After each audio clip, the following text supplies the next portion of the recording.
Oi, pessoal, bom dia, tudo bem? Então, vamos iniciar aqui mais um dia de propósito. Espero que você esteja firme. Estou vendo que a galera boa já deu uma desanimada, gente, mas o propósito não tá sendo só aqui no YouTube, tá? Tá sendo no Instagram ou no TikTok também, graças a Deus. Então tem mais gente acompanhando, né, do que esse gato pingado que tá por aqui. Então, gente, hoje a gente vai falar sobre o perdão, porque a gente precisa perdoar para seguir em frente, né? Vamos entender mais um pouquinho sobre isso em breve. Primeiro, vamos abrir lá em Mateus 6, versículo 12, que vai dizer assim: E perdoa nossas dívidas, assim como nós perdoamos os nossos devedores.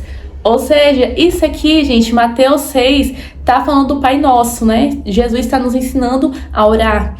E nas nossas orações, gente, quando a gente ora, o Pai Nosso tem essa parte, né? Perdoa as nossas dívidas, assim como nós perdoamos os nossos devedores. Então, o que tá dizendo aqui? Se você não cumprir com a segunda parte, a primeira vai acontecer? Vamos inverter a ordem.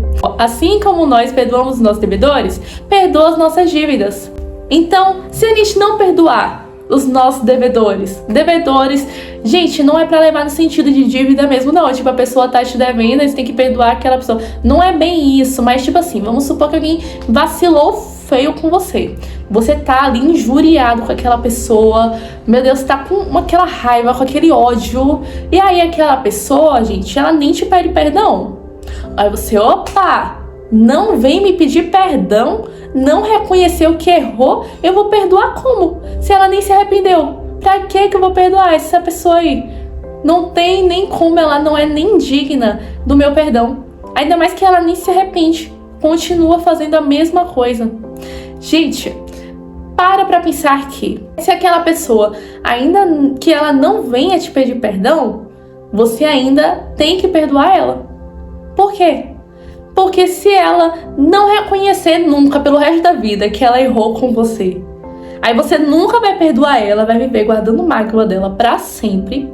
E aí Deus também não vai perdoar seus pecados, porque Ele só vai perdoar os seus pecados se você perdoar quem te magoou, se você perdoar quem passou a perna em você, se você perdoar quem te traiu. Então você não tem como ser perdoado sem liberar perdão. É uma via de mão dupla, você perdoa e é perdoado. Você não é perdoado para perdoar, você perdoa para ser perdoado. Então ainda que você fique imaginando, fique lembrando, tipo, poxa, mas não me pediu perdão, como é que eu vou perdoar alguém que não me pede perdão? Perdoa no seu coração. E um dia aquela pessoa vai se tocar, ou não. Porque você não vai precisar mais disso. Você já vai ter perdoado ela no seu coração. Seu coração vai ficar livre daquela angústia, daquela mágoa que você guardou há tanto tempo por causa daquela ação daquela pessoa que te feriu.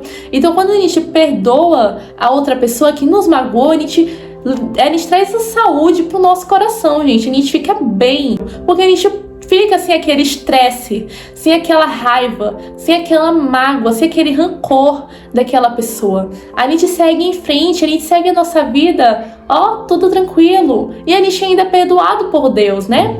Com as outras coisas que a gente faz de errado. Porque não quer dizer que você, é porque você passou o dia todinho, você não pecou.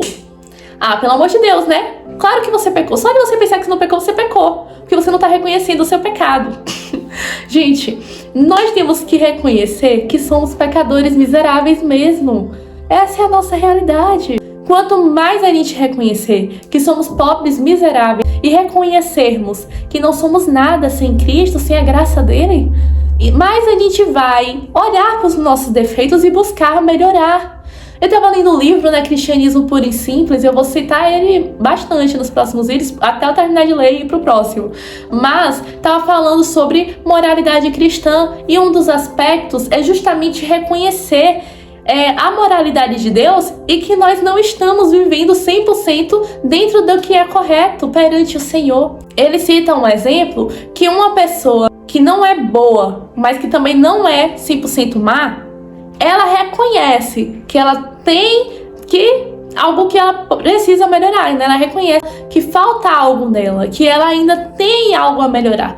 Mas uma pessoa que não reconhece que precisa melhorar, que já acha que está tudo maravilhoso do jeito que ela é, do jeito que está, ela vai melhorar como? Se ela não reconhece que precisa. Se ela não tem humildade para enxergar que precisa mudar, que precisa ser melhor, que precisa se parecer mais com Cristo, ela nunca vai melhorar. Então precisamos orar para que Deus mostre. Se você não enxerga o que está ruim em você, ore para que Deus te revele aquilo que precisa ser mudado. E tá tudo bem.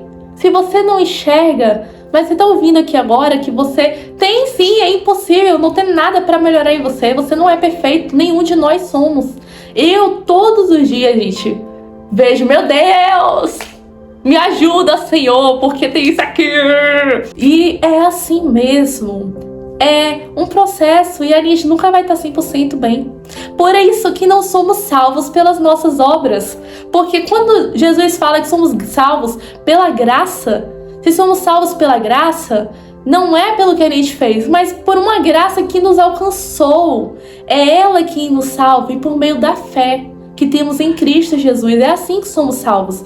Mas, se fôssemos salvos pelas nossas obras, isso teria que significar que temos a chance de chegar à perfeição. Isso teria que significar que só vai para o céu quem conseguir fazer tudo o que é correto, porque aquele que não conseguisse iria diretamente para o inferno. Mas a graça vem justamente para dizer que você, nem eu, temos a chance de ir para o céu com as nossas condições, do jeito que estamos, mas que a graça nos alcance e por meio dela podemos ser salvos. E a partir do momento que cremos nisso e vivemos a vontade do Senhor e nos permitirmos ser moldados por Ele para viver aquilo que Ele deseja para nós, aí sim, a graça nos alcança porque reconhecemos ela. E então, tudo começa a fazer sentido, porque não é pelas nossas próprias obras. Mas o que eu quero dizer com isso? Que da mesma forma que nós precisamos melhorar, que precisamos enxergar que nós erramos sempre em muitas áreas das nossas vidas, nós temos que entender que o outro também vai errar e que o outro também vai ter os seus defeitos e que nós não poderíamos exigir santidade nem perfeição de ninguém. Ah, mas aquela pessoa é da igreja, ela não poderia ter feito uma coisa dessa. Gente, a igreja não traz perfeição, não. Você estar na igreja não te faz santo. Você não é melhor do que alguém por você estar na igreja. Você está apenas reconhecendo que está doente, precisando de cura, de tratamento médico que só Deus pode te dar. E essa é a diferença de quem está na igreja para quem não está. Reconhecemos que precisamos ser tratados por Cristo todos os dias e há algo para abrir mão e há algo para realmente deixar para trás. Jesus mudar o nosso caráter, quem somos, para sermos aquilo que Ele quer que sejamos. Então, a gente reconhece que precisamos ser melhores, mas a pessoa que acha que quem está na igreja é porque tem que ser perfeito, só Jesus é perfeito. Então, como só Jesus é perfeito, gente, todos nós temos que perdoar e reconhecer que precisamos de perdão, sim. Todos nós. Por quê? Imagine um casamento onde nenhum dos dois pede perdão nunca. Então você erra, não se arrepende. E a outra pessoa erra e não se arrepende. Daqui a pouco vocês vão ser inimigos mortais. Porque você fala, você erra nisso, sabe que eu não gosto, eu venho fazendo isso. E a outra pessoa vai falar, você também sabe que eu não gosto daquilo e você vem fazendo. Onde haverá o amor se não tiver o perdão? Entende isso? A gente fica com rancor, a gente fica com, vamos dizer, ranço da cara da outra pessoa, porque a gente não suporta mais. Aquela pessoa ali é hipócrita, erra, não reconhece, é egoísta, não se importa com o que o outro pensa, como o outro se sentiu, e aí, vive como se nada tivesse acontecido. Então é questão de reconhecer que você erra e que o outro também. Então vamos perdoar uns aos outros, porque senão o Senhor não vai nos perdoar. E quem se lasca é você mesmo, sou eu. Se nós não nos perdoarmos, não vamos receber o perdão principal, que é de Deus. Então, gente, vamos perdoar aí todo mundo. Faz aquela lista do rancor, a lista preta, do ódio, que você não aguenta mais aquelas pessoas, que você lembra até a data do dia que aquela pessoa te feriu. te magoou, anota aí no papel e já vai orar para que Deus te ajude a perdoar aquela pessoa, ainda que ela nem olhe na sua cara mais, ainda que ela nem lembre mais de você. Mas ore para que o Senhor te faça liberar perdão e tirar esse rancor do seu coração. E essa é a palavra de hoje. Agradeço pela sua presença, que Deus te abençoe e vamos para cima, pro céu.